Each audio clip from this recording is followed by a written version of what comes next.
Alrighty. Hey guys, and thank you for joining this month's MSPs in Conversation.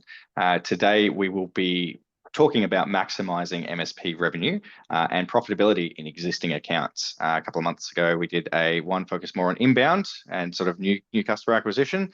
And based off feedback, we will be talking a little bit about the other side of the fence, going deep with existing customers. With that in mind, a little bit of housekeeping. If you don't know who Hosted Network is already, we are a wholesale cloud and telco provider for Aussie MSPs. We started as an MSP ourselves back in 2003, and we're celebrating 10 years of being 100% channel since 2013. So it's been a ride, and we love working with our partners, working hand in hand to not only grow ourselves, but grow our partner community and their businesses as well. Our focus is delivering cloud and telco the way it should be, and our guarantee to our partners is to always have your back. But with that in mind, enough about us. We're here to listen to our amazing guest speakers today. So thank you, Matt, Jordan, and Rick. Matt, mate, do you mind introducing yourself and BeeCastle? Yeah, sure. Thanks, Ben. Thanks for having me today on the panel. Really looking forward to the discussion. Hi, everyone. Matt Campion, Head of Product and Go-to-Market at BeeCastle. BeeCastle helps MSPs with account management through data analytics. So we help MSPs solve problems such as white space, opportunity, and further engagement with their customers. So we take a really data-driven approach to that. So really looking forward to today's discussion. Thanks, Ben. Cool. Thanks, Matt. And Jordan, welcome back. Second time. Thanks, Ben. Thanks for inviting me back. Obviously, I said something intelligent last time, which is excellent. So, Otto, if you don't know who we are, we're an MSP. Our head office is in Melbourne and service clients pretty much across the country. We've got roughly 35 staff and service a range of verticals. And yeah, happy to share whatever knowledge we can. Wonderful. And thank you, Rick. Welcome for your first time. Certainly is. Thanks, Dan, for the invite. It's been really a privilege. But I'm Rick Baird. I'm from the Managing Director of Pivot Advisory Group. So I've been working in the industry for about with MSPs and TSPs and DISPs for the last 25 years. Pivot Advisory partners with MSPs and TSPs and SME businesses to offer virtual CTO or CIO and fractional CIO services. And it's really about changing the approach and aligning an organization's technology and business objectives through strategic roadmaps and program management. Cool. Well, thank you, guys. So today, and actually before I have a little note, today's recorded. It will be cut up as a webinar. It will be distributed as a podcast, available on Spotify, Vimeo, YouTube, all of those sort of things. So if you do need to drop off or you want to share it around afterwards, please feel free to do so. I meant to mention that earlier, but anyway, moving on. Today we're talking about maximizing revenue. Realistically, we're talking about going deep within your existing customers. I actually got some honest feedback from a partner. They called me after listening to the webinar, and I don't know whether he's on here. But Al, if you are, we listen. Don't ever say we don't listen to feedback. The feedback that Alistair gave me was that it wasn't. We focused the last sales webinar very much on new business acquisition, hitting the phones, building a sales team, and sort of, driving hard from the new business. And that's certainly part of it. And today is not about, discrediting that side of it, but it is, one side of the coin. And so the other side of the coin is really focusing on your existing customers, right? Going deep with them. So today we want to be talking around the strategies and some of the approaches that you can do to maximize what you've already got, right? And in a lot of ways, I think that's more natural for MSPs. Starting as a tech myself and starting, in the MSP space, I certainly did, but most people in the MSP space that I know started out because they wanted to help people. They enjoyed that aspect of it. And this is more natural than sort of that, that hard sales approach for a lot of people. So with that in mind, let me stop sharing and we will jump right into it. So, Jordan, I might start with you. just for sort of setting the tone from a foundational perspective. But what does maximizing revenue in your existing accounts mean to you? Well, there's a few ways to look at it, and one is, how do we increase our wallet share of what the client has with us? But our approach is first and foremost, a couple of things you mentioned there was keeping it natural and helping people.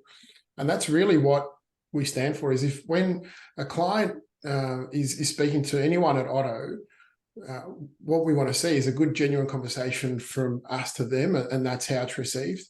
And ultimately, how do we then help them overcome different challenges and roadblocks they may have? And if we're doing a good job of that, the new services or solutions or projects, all of that will come over time, and definitely we're driving to achieve that revenue. But the first step to that is, how do we maximize what we get out of a client? It's how do we help them, and how do we maximize how much value we can add to them to help them in their business. Cool. Okay. And so with that approach, do you approach that differently from acquiring new customers to existing customers?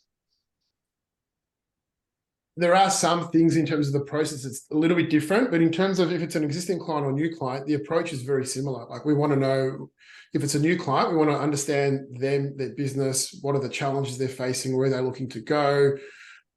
All of that sort of information is, business related questions. And then the account managers still need to be having very similar questions. We need to be evolving from those conversations and continuing that on. The more that we understand about their business, the better we can partner with them. In the past, we would get feedback such as, you don't know our business, you don't understand the challenges we face. And it was true. Like, there were certain conversations that we just didn't have. And having those types of conversations builds trust. So it is a little bit different, but the approach is very similar. It's focused on understanding them, the challenges, their goals, and how can we show a link between where they're looking to go and the solutions we might be recommending. What problem is that going to remove? And then that can clearly define or demonstrate an ROI for them. Okay, so it certainly sounds like, and knowing Otto, I think you're humanizing technology. That's it. I was trying to remember it, and it's actually on your poster behind you, right? So I guess that really digs into that natural aspect of it. Do you find that that's a differentiator for you? Do you think the market is doing that from what you see? Yeah, and it's funny because, 1 week we were two brands, the next week we were Otto humanizing technology, but ultimately that's who we are. And it was just that when we rebranded. So one of the challenges we found was, we wanted to demonstrate value, we wanted to build credibility of who we are and what we're looking to achieve. And what we were presenting to the market didn't necessarily align with some of the messages we were delivering as people. So we went through a process of understanding how we're perceived from our clients, from our staff, what we were seeing in the market, and it taught us a lot. And that's where Otto came from. That we wanted a name. Overwhelmingly, the feedback was, when people thought of us, whether it was Milan Industries or DWM, it was the people. It was about the relationships. It was how we engaged with them, the trust and so forth. So that's where that came from, and trust really underpins everything that we do. So rebranding and changing how we went to market with some of the messaging just helped reinforce who we are as people at Otto. Cool. It sounds like you guys have really latched on to that and gone deep yourselves, which is really good to see. I've realized I'm looking up here at my other screen, so I've moved you guys down here, so don't look like I'm staring at the roof. Rick, so with that in mind, your experience working in an MSP, but also within running Pivot Advisory, what has been the most effective approach from, if we think of it as a strategy, in your perspective? Well, I think it's really changing the narrative with the client. So, I mean, it was, when you're going to work with them, you want to look at it taking a high-level strategic overview of the business as a whole. So rather than just focusing on the tech, looking at where their operational inefficiencies are or any issues they have. But you always want to try and take a point in time reference. So you take a current state overview and then understand what the business challenges are from every aspect, whether it be hardware, capability, education, awareness, any dimension of the industry. And then how do you look at a future state that aligns with their business objectives, their future goals, and then just mapping that out in an engaged environment. And I tend to find we all are time poor, both clients and the MSPs, to get the airtime. So you kind of need to set the scene correctly, where everyone's got their phones and laptops put away, and you're sitting in some sort of engagement where you run through a workshop and be able to discuss the business, their industry, and where they're looking to go. So it's really taking the conversation around tech focused and just how you bind the business and technology objectives together. I like that focusing on the business aspect rather than the technology. I certainly know that was a lesson for me that I've shared on the MSPs in Conversation a few times, where we were one of the first companies in Australia to bring all flash to Australia, but tech for storage. And I used to love talking about all the bells and whistles. It took me way too long to realize that people didn't give a shit. Yeah, they cared about what the outcome was. Well, that's it. But they cared about okay, well, if I'm going to focus on it, well, focus on the what are the outcomes, what are the business aspects of it. Anyway, always a hard lesson for me. It probably took me about like a year and a half to actually realize that.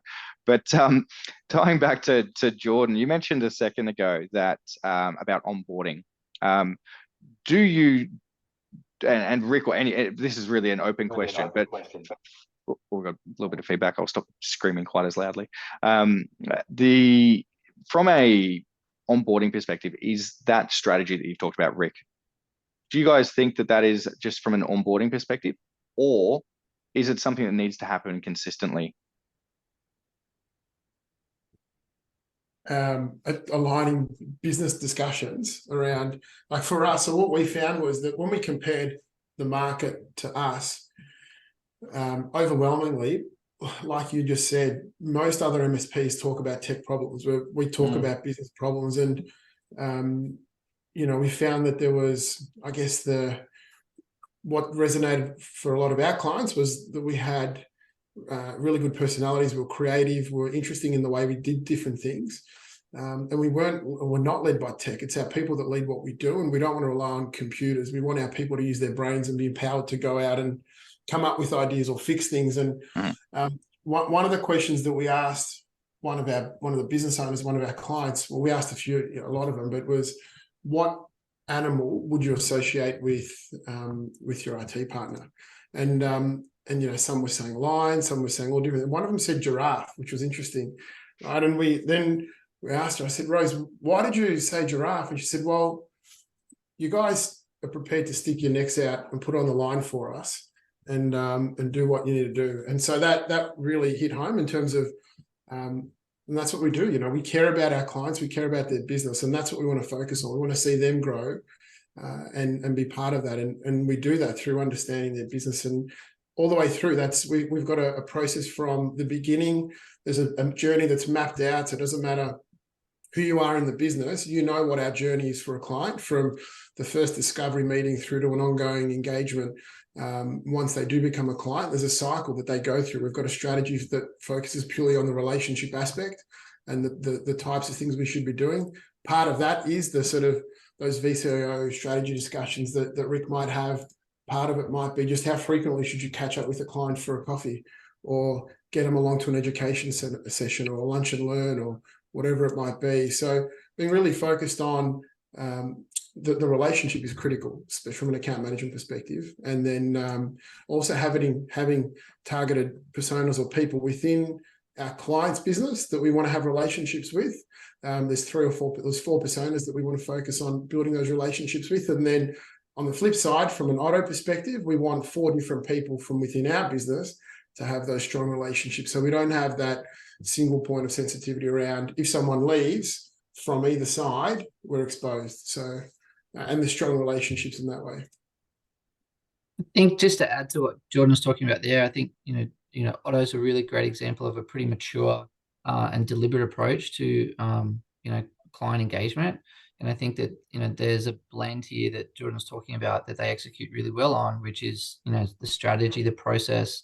And then, probably there's a data element as well that at some point, Jordan, perhaps you might review data on those as well. But it sounds like they're really blending, all those elements together to, make sure that those relationships are growing. And that's a lot of the best practice that we sort of see with our partners and clients as well. So Matt, give me a bit of an example of that data approach. Yeah, it's it's becoming more and more prevalent that disciplined approach to looking at either segmenting the customer base or the aligning, as Rick said before, around having a deliberate strategy, if not for a 12-month, or it could even be broken down into quarters. It could take a particular focus of a segment of the customer base, could be an industry, could be a segment of sort of higher clients versus sort of mid-tier clients, and then using the data to validate that those hypotheses are right, that engagement might have dropped off with some of the customers around the middle. So they use data to validate that, and then also to then test that the strategy is working. So like Rick said at the start, so a current and a future state. So they could sort of benchmark, okay, currently we've got 15, 20 meetings a month. Our goal is to increase that to say 35, and then they can come back at the end of that time period and then say, okay, well, our engagement. So that's, you're blending the quantitative with the qualitative. Jordan talks a lot about the quality of the conversations, which is so important. And then sort of blending that with some of the cadence as well on the numbers as well. So is that sort of an example of making sure that all of your customers sort of get the right amount of, can I call it love, based off their revenue? Is that sort of the thing that you're talking about? Yeah. The terms that we sort of hear commonly used are, it could be account coverage, level of engagement, which could be proportionate to, again, that tier. But the most successful and the most MSPs in the markets, like Otto's and others, are taking a really strategy-led and customer engagement approach, which then they sort of blend together with then the way that they execute that. So it might be based on different dimensions of that relationship. Okay, cool. So we'll jump back to the strategy piece of it, because Rick, can you tell us, in your opinion, what is the best practice from a strategic perspective? Well, I mean, it's leading on to that previous points and what Jordan and Matt had brought up. This is about a partnership and strengthening the partnership with the client. So it is an iterative approach, because you think about any business, any industry, you've got environmental, financial, technological, people, human capital changes. They happen all the time.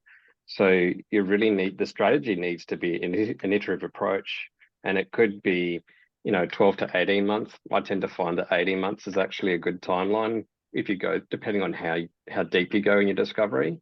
And you might, even align your discovery with your clients, because you don't want to overwhelm them either. And you don't want them to go through change fatigue. So you might sort of break it down into, tailoring your workshops to their operational maturity level of the client, or their size, or their industry type, or you might make it a topical discussion, whether it's about business process efficiency, or whether it's data classification.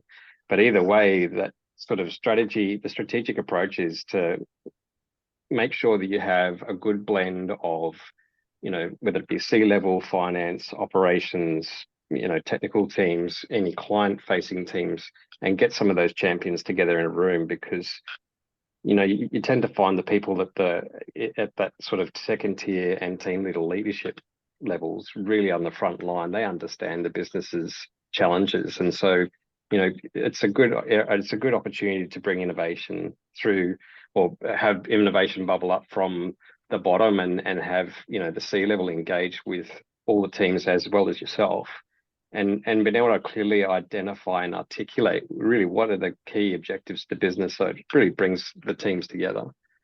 But I think the other important thing is we all become very excitable to run these engagements, and as a consultant, you can get carried away and you don't want to sort of lead the client down the garden path. So it's really important to try not to listen with the intent to respond, but actually listen with the intent to understand what the challenges are fully and what the impacts are. And literally just listen, just ask the questions and document in their words what they're looking to achieve and what their struggles are. Okay, and so I mean, today's topic being, driving additional revenue from a pipeline generation, sales pipeline generation. What do you see with that sort of approach versus, not?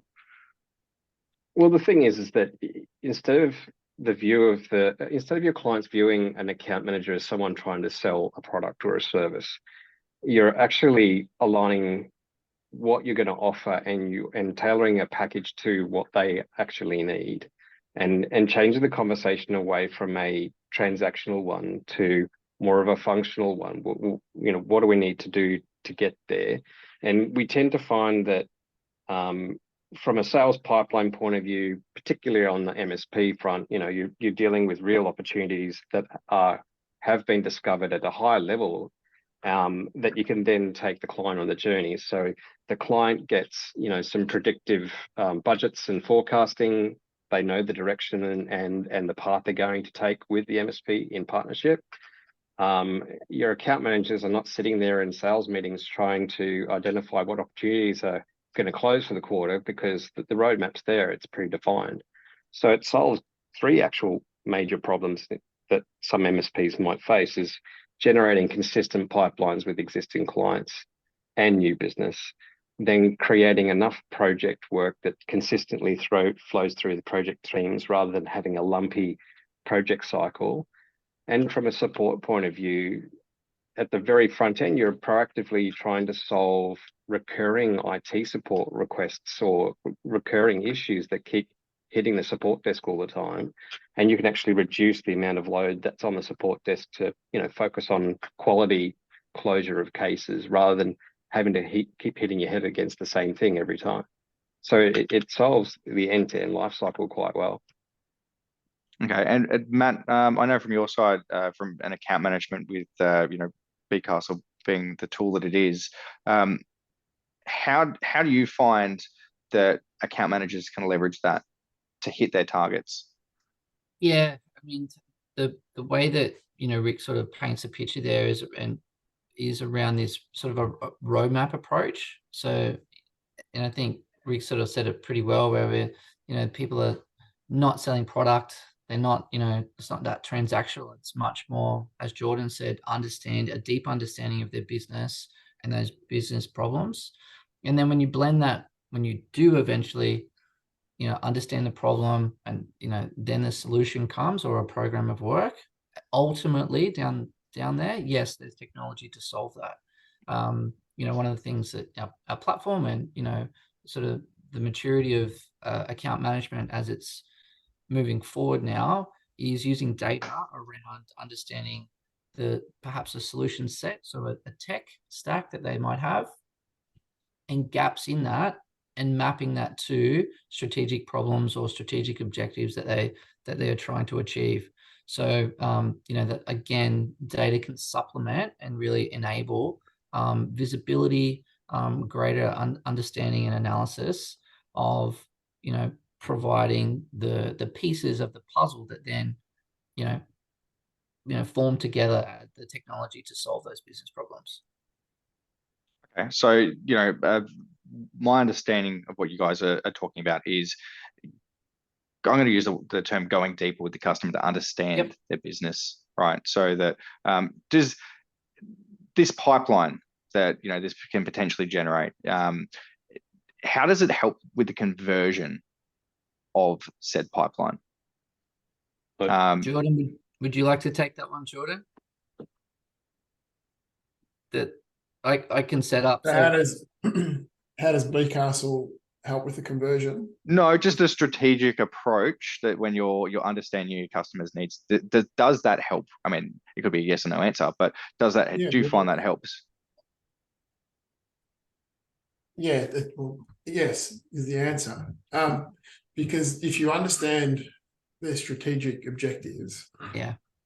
and you're presenting a recommendation, hopefully it's aligned to those objectives, and you can demonstrate how it's going to help achieve those more efficiently, or why is it a benefit? Why should they do it, right? So if we go back maybe 5 years ago, we used to the account management strategy was there's an email box, an email would come through and say, hey, I need this, right? And the account manager would put together a quote and send it out, and flip it to now.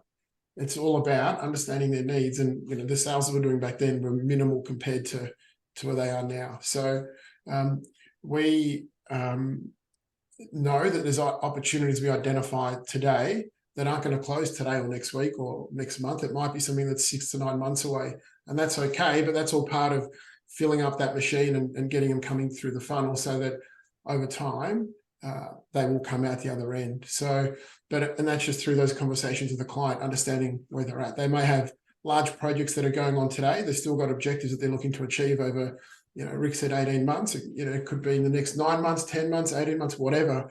And but at some point you've been having that conversation and knowing that there's a challenge that they have, and then once they've got that internal capacity, then bang, you're there. You can get it converted. So it's critical to convert, especially the bigger projects. Selling small, laptop refreshes or whatever it might be, that's going to happen. So yeah, and that's the feedback that we see from the community, our community as well, is like, how do we move from that transactional into that sort of that larger body of work. Fuzzy just dropped in, which he's just deleted. Never mind, I was about to read it and it's gone. But what he was saying is that building that pipeline is critical for an MSP, really, right? For any healthy organization. And to repeat your words, Rick, actually using their words, there you go.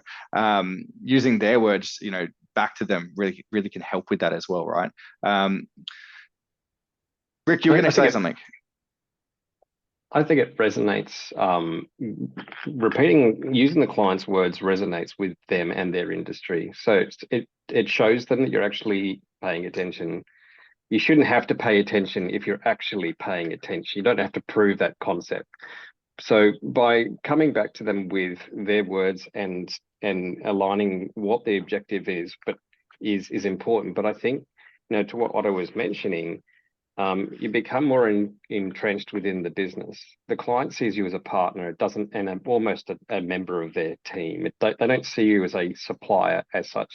And I think it's important, because when you do the 18-month roadmap or a 12-month roadmap, whatever that looks like, it's up to the client to determine how much appetite they have for change and what that duration looks like.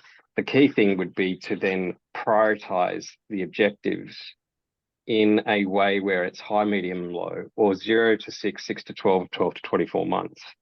Because when you go to put these strategic plans together, there are things that are going to need some alignment. You need to put some sort of logical sequence. You don't want to be doing a vulnerability test if you don't have a password policy, if you don't have the right hygiene from a cyber point of view. Otherwise, your investment's not there. The same with data for classification. You don't want to go down a sort of information management piece if you don't even understand the existing infrastructure, how the client manages the information, which systems they manage them in. So there's a bit of sequencing that makes logical sense to the client. And it looks like a journey to them. They go, well, this is the end game. This is where we're going to go, and the way to get there makes sense to them. And using the terminology and dumbing down the technology. And it's so hard to do, not use, acronyms and technology speak, but trying to, allow them to fully understand what you're trying to plan, I think it's almost like the client doesn't even question the value proposition when it comes to closing. They just see that they understand that this is what we're trying to achieve, and they tend to go with it. One thing just to add to Rick's point there, and this is so we're talking about understanding and relationships through. We've done a lot of data analysis, and I mean, I know it's pretty intuitive. However, we've seen a positive correlation between activity levels and revenue. as well. So our customers, our users of our platform, MSPs and account managers. So often, you know, that it's that age-old one. If you're not talking with your customer, you don't understand their problems, right? So, and this is, you know, this is again relative and proportionate to the segments of MSP's customer base, right? So, you know, you may sometimes they have a smaller set of customers in that lower end. The best practices we see is the types of activities are tailored towards that. But again, it's not done in an ad hoc way. It's more strategic and follows whatever the overarching strategy is for the business.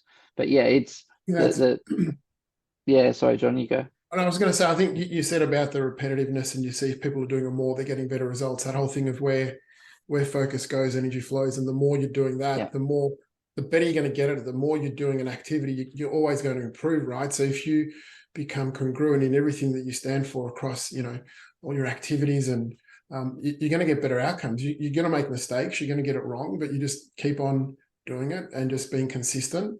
And people know what to expect, and you will get the results.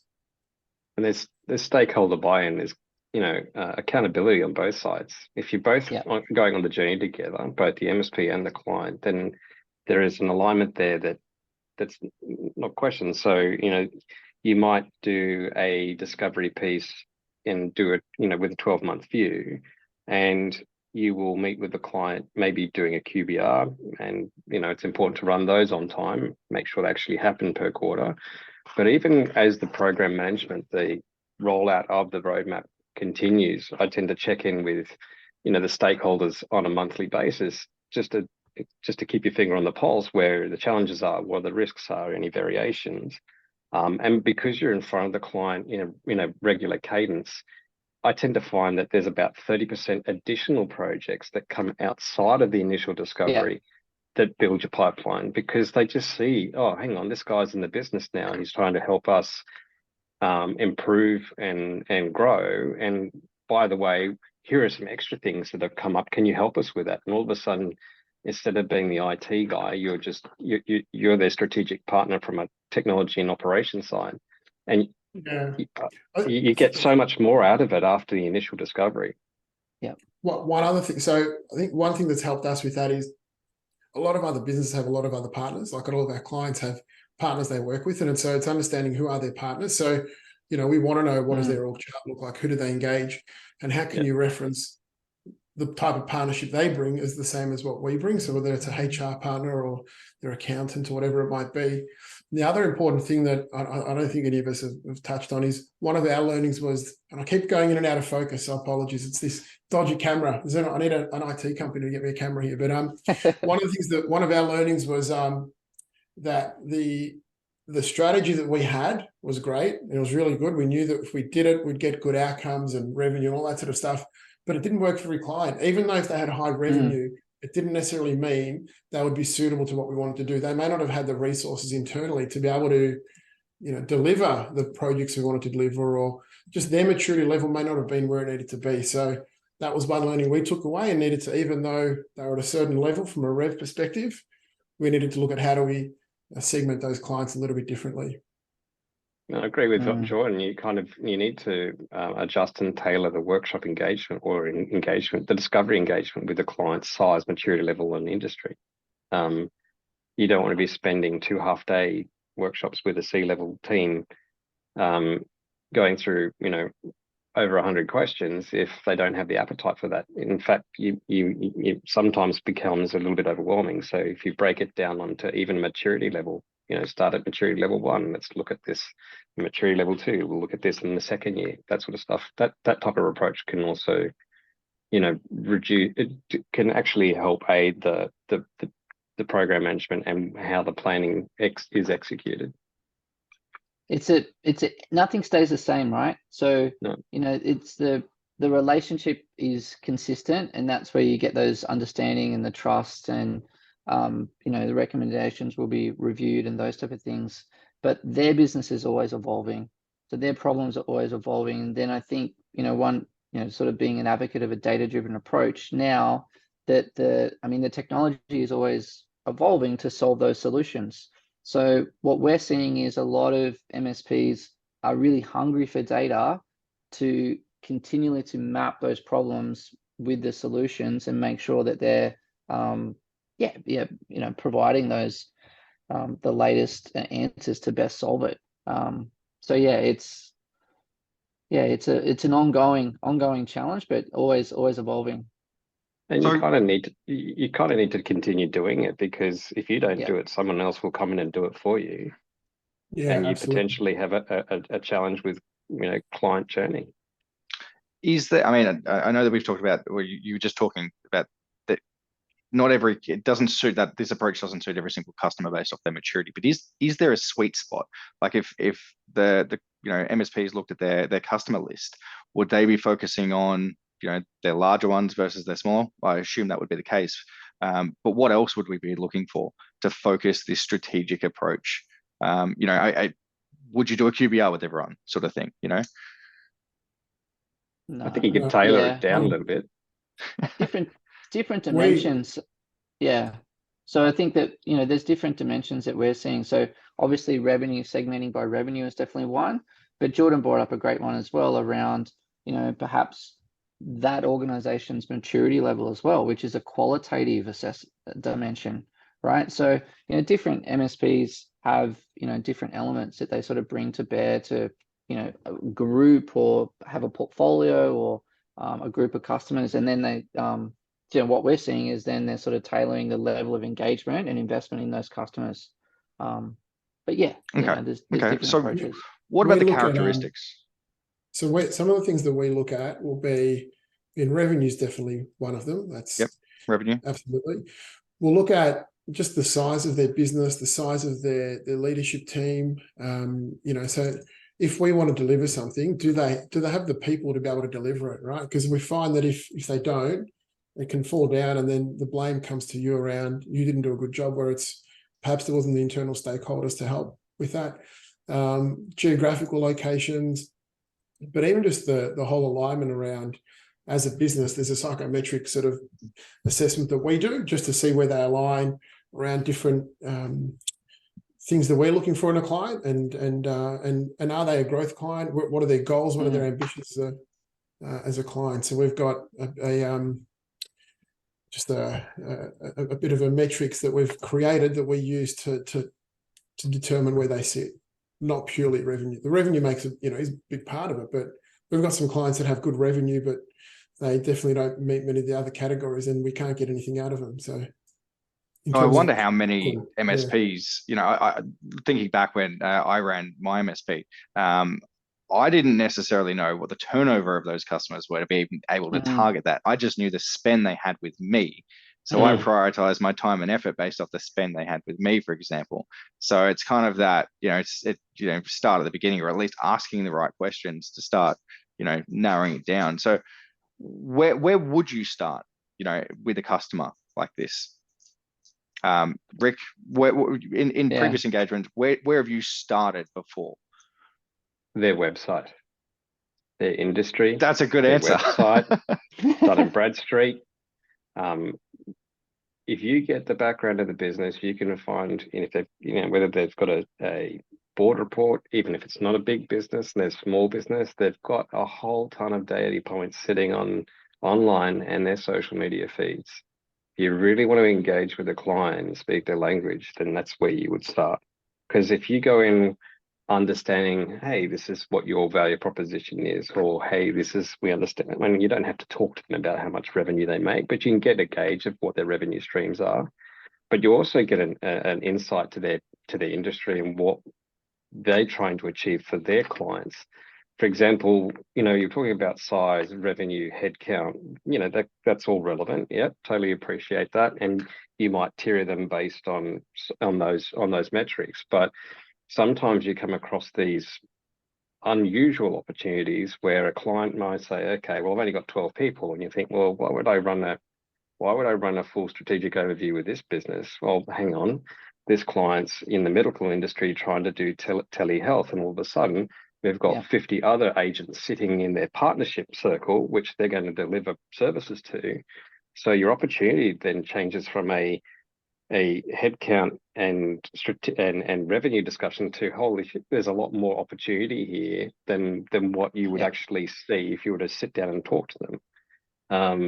And then the classic one is you're seeing an account manager having a conversation and you say, how many offices do you have? Oh, I've got 3 main offices you can see on their website, but hang on, I've got 50 other project sites that I'm actually managing at the same time. So all of these data points are sitting there ripe for picking, and being able to walk in and have a complete understanding then establishes that rapport, a stronger bond with the client, because they actually see that you care. I was going to say a different word phrase, but anyway, and then immediately it's like any sort of partnership. You want to know, you want to have a good partnership, or you want to do business with people that actually care and have an understanding of your industry and talk your language. And so that's the first place I start. And then if it's not already, if it's an existing customer, you know, just reiterating what you already know and what you already manage, and not expect them to know. Well, you need to be able to know what they've got, right? You don't want to be going in without the preparation time of maybe half an hour and understand what value services you're providing, so that you don't look like, or you don't walk in with egg on your face as well. Okay, let's shift gears a little bit, guys. We've talked a lot around that strategic approach. Let's talk a bit about the day-to-day of account management. How do we get, you know, account managers talking these bits, you know, these areas? How do we get them thinking like this? And what are some of the best practices? Matt, I know that, you know, we've talked a bit about like white space. I know BeeCastle's got some white space functionality and those sort of things to get them thinking about those gaps and start those conversations. But have you got any tips around that you've seen with the MSPs that you work with? Yeah, so I mean, we sort of see best practices around weekly, monthly, quarterly, and then annual activities. So, you know, if we start at a weekly basis, you know, we're seeing you know, really successful account managers just be really deliberate in their planning their meetings, right? So, you know, it's being prepared for it and meeting with the right customers. Okay, so that comes back to sort of executing on that strategy. They're not going to be meeting 10 times a month with the lower customers, sort of, you know, like a lower level customer, and getting that spread right. So, you know, and that understanding who to meet with is often, it's a bit of a, just to get to that position can be a little bit of a data jungle. So surfacing that quicker, and then they execute on that. So they get the understanding that we're talking about. Then we sort of move into other best practices, such as, you know, moving it along into the pipeline. So, you know, just good data hygiene flows through, but then that flows into insight to action. So that's where we see understanding those customers and just following the insights along that a lot of analysis can provide. Because let's face it, account managers are doing a lot. They don't have, you know, they don't have all day to sit there and go through Excel. They want to get insights and then, you know, be, as Jordan says, having real conversations with customers, right? So being deliberate about the data, executing on that in a disciplined way, and then using that in a consistent approach.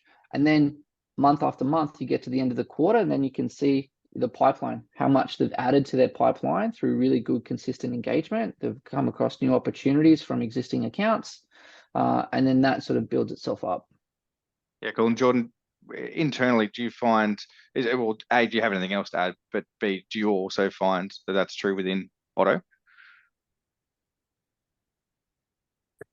Yeah, having data is critical, and that's always been a challenge of ours.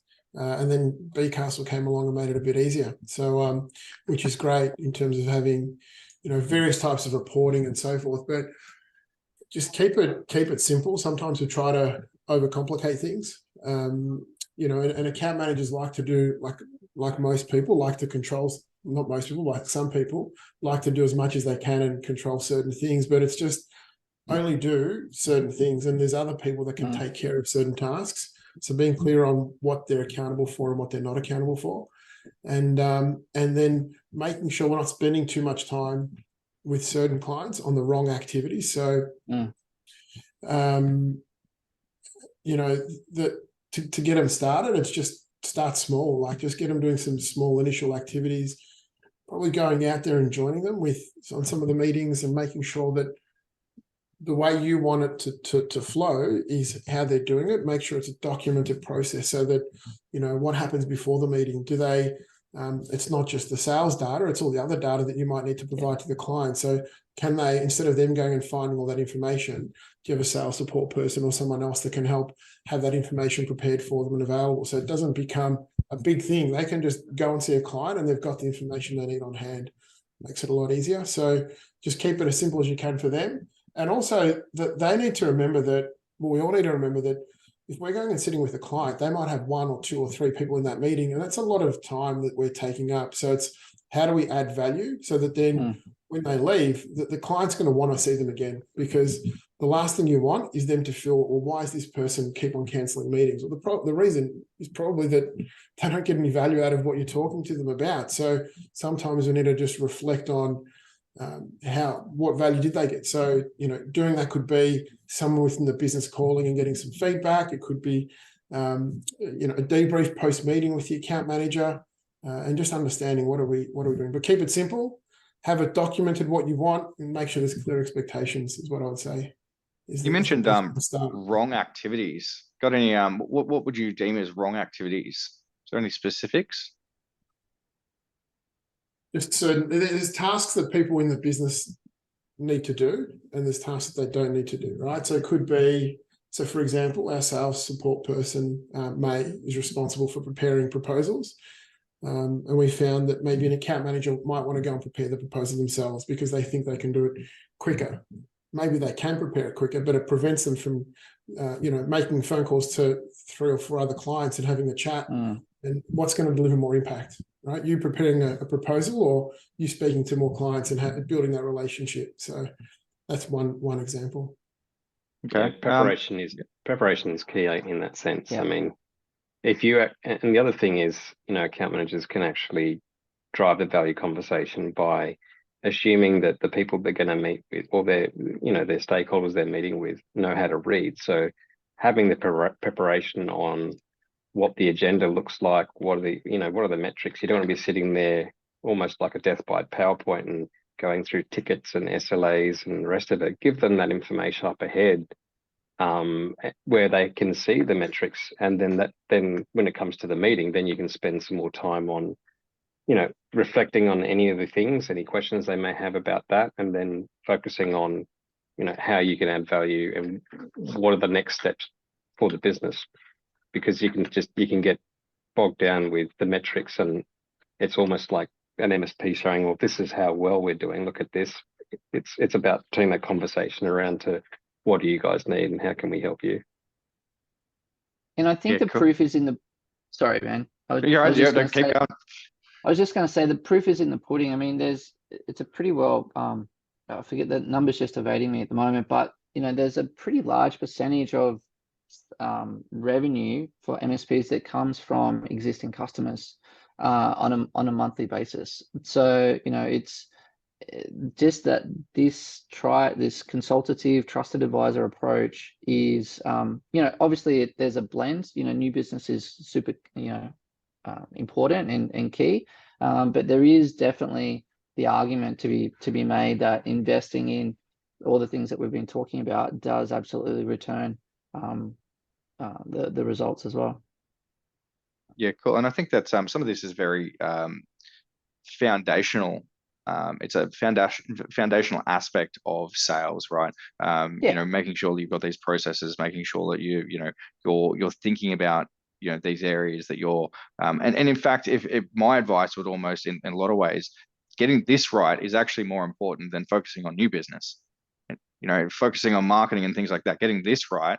So if you're thinking about, hey, I've only got so many hours in a day, my recommendation to you would be to focus on the elements that the guys are talking about today, because once those foundational elements are locked in, right, then everything else gets a multiplier effect from all that effort that you put in, for what the guys are talking about, right? Bring a new customer in, the engine starts working, and therefore you're going to get more pipeline out of them.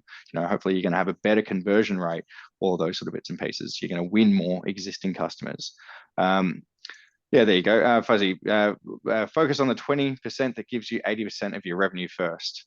Focus on the ones that are paying your bills. Yeah. Go deep with them. And you'll probably actually find, when I've talked to a lot of partners that do this approach, that dramatically increases their pipeline. In fact, I was actually talking to an MSP that was quite frustrated their sales pipeline was drying up. And the fact of the matter was that they just weren't really talking to their existing customers enough. Yeah. And I was shocked at how quickly that turned around for them once they stopped focusing more on new business acquisition and went just deeper with their existing customers and focused on, everything that you guys are talking about today. So I've certainly seen this firsthand myself. It's and being a big marketer that I am, I understand where it fits in. So I think that's, keep that in mind. I know MSPs and you get so much advice, and we're running a business. There's so many different things going on, and I do see this as a very foundational item. Guys, we're nearly at time, but I'd love to sort of get some closing comments from each of you.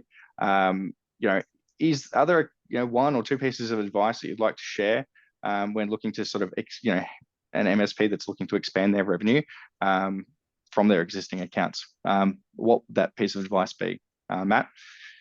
Yeah, sure. So I think, from our perspective, it would be really around doing some of the discovery, which Jordan talked about, that they've done really well. And upon reflection of understanding that journey, picking 3 key KPIs that are really impactful, that you can measure, and then tracking those over a short time, like a defined time frame around growing existing accounts, and then refining that. So sort of turning that into really measurable. Everyone's going to have slightly 3 different metrics, but using that data to then test and measure if that customer engagement approach is working, and if it is, and then measuring it. This must be why I love this so much, because being a marketer, network engineer, but shifted into marketing. Data is everything in marketing, right? And testing and measuring, and it's great to sort of see, hear you guys talking about that relating to sales realistically. Rick, what advice would you give to sum up? Oh, Matt just pretty much summed up a lot of the really key ones. I mean, I think the thing is that you got to agree with the client. You have to have this stakeholder engagement. So you need to have the right people in the room. You need to be having conversation where it aligns with them. So yes, you can give them a strategic plan of which you think makes sense. But one of the things I find useful is to make sure that the priorities align with what the client's perspective is. And, you might come up with a draft first of what the plan looks like and what their execution is going to look like. But you'll always get them to try and set those and reset those priorities so that you're all on the same page. And as I said before, simply listening to what the client needs and making sure you deliver on what you promised to be delivering. And when you deliver that promise, actually following up to make sure that you actually achieve what you set out to achieve, making sure you're solving the problems or you're actually delivering the outcomes. Cool. And Jordan, any final advice? Yeah, Fuzzy put it there, the 20% that gives you the 80%. To do that, you need to segment your database and understand who are the clients you've got. And then it's the perfect time of year to start doing something, right? We're leading into Christmas. So you've got an opportunity and an excuse why to meet with clients. So even if it's just getting 2 or 3 different clients together for a roundtable lunch, doesn't have to be really fancy. Get them together to start working those relationships, and then start from there. Have over the next what have we got? Probably 8 to 10 weeks maximum, 8-9 weeks until Christmas, right? You've got time to put together a bit of a plan of attack for the first 3 to 6 months, and reach out and talk to people, ask questions, see what others are doing, and get feedback. Because sometimes we come up with these ideas that sound really good, but that's in our mind. So it's good to bounce it off people and just get some feedback as well. Yeah, cool. And test it, like Matt said, test it and measure it. Well, to with that in mind as well, that sort of segmenting and all of the things that you guys are talking about really does tie well into marketing as well. Once you sort of, once you get that. So this segmentation can actually help you down the line in other areas as well, right? So, guys, it just popped into my mind. Are there any resources, books, things like that you guys would recommend around this? Any guidance online? And if you can't think of it, if you think of it afterwards, we can send it out as an email. But is there anything specific? I lost you there. No. What was that? Just any resources that you guys can think of. No. I've been reading a book by Thomas Tunks. That he's sort of a thought leader in the SaaS space for ex-Google guy. I believe it's called winning with data. So yeah, that's one that I've been sort of getting through, which has been really interesting. Talking about how threading it sort of data through the entire organization and the benefits from it. Cool. Oh, there you go. Sorry, Ryan just posted it. BeeCastle. He's got implement BeeCastle, hire pivot advisory, and build your process around this, and drinks and lunch with Jordan. That sounds good. I think we. A book that I found really beneficial for me was a book called The Disruption Mindset. So it's an audio book as well. So that personally got me thinking a lot, and I've listened to it a fair few times. So that's a good one to start thinking differently around how you can evolve and change things. But yeah, and Stephen Covey's 7 Habits of Highly Effective People I found quite insightful, because you think you've been in the industry for long enough and you've sat in front of the client long enough, but learning a different perspective on communication and synergy in particular, I found quite useful, particularly when you start talking about strategy. Cool. It is a bit of a different approach, right? From the standard, MSP sort of model, but it does open a lot of doors. Guys, we are at time. I want to say a huge thank you to all 3 of you. I've got several pages of notes of bits and pieces. So thank you from myself, but thank you on behalf of the audience as well. Guys, we will be cutting this up, and it will be a podcast and things like that. And we will send out the link to the recording, and we'll probably list those books and things like that in the wrap-up email as well. So again, thank you so much for joining us. It was an absolute pleasure. Thanks, mate. Thanks a lot. Thank you. Thank you. See you guys. Thanks.